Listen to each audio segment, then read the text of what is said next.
I'm Mariko. Today I'm going to show you how to make an apple fruit dip with mayo, syrup, and peanut butter. To get started, you'll want a microwave-safe dish, and then you want to add about 2 tablespoons of your favorite peanut butter. Then I'm going to add 3 tablespoons of maple syrup. This is what's going to give your dip its sweet kick.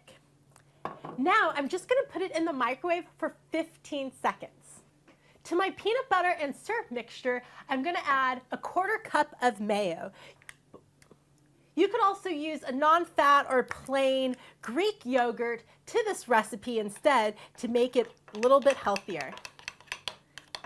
Now I'm just going to mix everything together, and when it's well combined, it is ready to serve with apple slices. This is Mariko showing you how to make an apple dip with mayo, syrup, and peanut butter. Enjoy!